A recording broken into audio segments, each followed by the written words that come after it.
निकलने पर दंडी भेषधारी सत्यनारायण जी ने पूछा, हे साधु, तेरी नाम में क्या है? फिर भी अभिमान वंश होकर उसने कहा कि मेरी क्या हंसता हुआ व्रत बोला, हे दंडी, क्या आप क्यों पूछते हो? क्या धन लेने की आपकी इच्छा है? मेरी नाम में तो बेल पत्ते भरे हुए हैं। उसने अभिमान से कह दिया कि धन की जगह पे बेल पत्ते भरे हुए हैं मेरी नाम में, तो क्यों आप लेना चाहते हो क्या? दंडी भेषधारी सत्यनारायण भगवान की कृपा से वो अजमा रहे थे उसको, तो बेल पत्ते भरे हुए हैं। वैश्य का ऐसा कठोर वचन सुनकर भगवान ने कहा, तुम्हारा वचन सत्य हो, सत्यनारायण भगवान की जय। दंडी ऐसा कहकर वहां से दूर चले गए और कुछ दूर जाकर समुद्र के किनारे बैठ गए। दंडी के जाने पर वैश्य ने नित्य क्रिया करके बाद में नाव को ऊंचा उठी देखकर अचंबा किया और नाव में बेल पत्ते भरे हुए आग को देखकर मूर्छित जमीन पर गिरा। फिर मूर्छा खुलने के बाद अत्यंत शोक प्रकट करने लगा। तब उसका दामाद बोला कि आप शोक न करें, यह दंडी का शाप है, अतः उनकी शरण में हमें चलना चाहिए, तभी हमारी मनोकामना पूरी होगी। दामाद के वचन सुनकर दंडी के पास पहुंचे और अत्यंत भक्ति भाव से नमस्कार करके बोले, हे भगवान, आपकी माया से मोहित ब्रह्मा आदि भी कोई आपके रूप को नहीं पहचान सकता, तो हम अज्ञानी कैसे जान सकता हूँ। आप प्रसन्न होइए, मैं सामर्थ्य के अनुसार आपकी पूजा करूँगा, मेरी रक्षा करो और मेरे पहले के समान नौका में धन भरो। उसके भक्ति युक्त वचन सुनकर भगवान प्रसन्न हो गए, उसकी इच्छा अनुसार वर देकर अंतर्धान हो गए। बोले सत्यनारायण भगवान की जय। तब उन्होंने नाव पर आकर देखा कि नाव धन से परिपूर्ण हो गई। फिर वह भगवान सत्यनारायण जी का पूजन कर साथियों को सहित अपने घर को चला।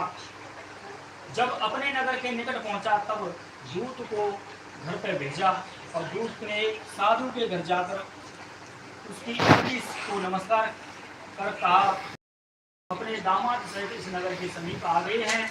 ऐसा वचन सुनकर साधु की स्त्री बड़े हर्ष के साथ सतदेव जी का पूजन कर पुत्री से कहा, मैं अपने पति के दर्शन करने जाती हूँ, तो कार्य पूर्ण कर शीघ्र आ। माता के ऐसे वचन सुनकर कलावती प्रसाद छोड़कर पति के पास गई। दामाद की प्रसाद की अवज्ञा के कारण सतदेव जी रुष्ट हो गए। उसके पति को नाव सहित पानी में डुबा दिया। कलावती अपने पति को न देखते हुए रोती हुई जमीन पर गिर पड़ी। इस तरह नौका को डूबा हुआ तथा कन्या को रोते हुए देखकर साधु दुखित होते हुए बोला, हे प्रभु, मुझसे जो कोई मेरे परिवार से कोई भूल हुई है उसे क्षमा करो। उसके दीन वचन सुनकर सतदेव जी प्रसन्न हो गए और आकाशवाणी हुई, हे साधु, तेरी कन्या मेरे प्रसाद को छोड़कर आई है, इसलिए इसका पति अदृश्य हुआ है। यदि वह घर जाकर प्रसाद खाकर लौटेगी तो इसे अपने पति अवश्य मिलेगा। ऐसे आकाशवाणी सुनकर कलावती ने अपने घर में जाकर प्रसाद ग्रहण खाया, फिर जाकर पति के दर्शन किए। तत्पश्चात साधु ने बंधुओं सहित सत्यदेव जी का विधि पूर्वक पूजन किया। उस दिन से वह पूर्णमासी के दिन सत्यनारायण भगवान जी का पूजन करने लगे। फिर इस लोक को सुख भोग कर अंत में स्वर्ग लोक को गए। बोलो सत्यनारायण भगवान की जय।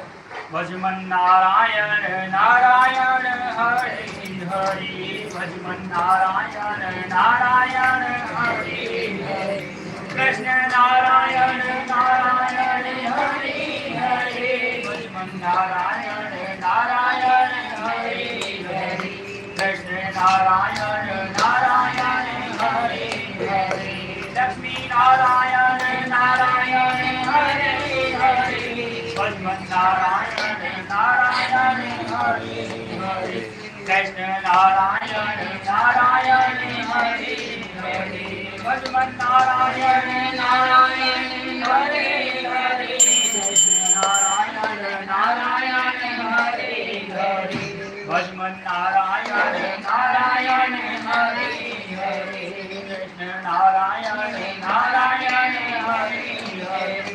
बोले सत्यनारायण भगवान की जय। सूत जी बोले, हे ऋषियों, मैं एक और कथा कहता हूँ, सुनो। प्रजा पालन में तुंग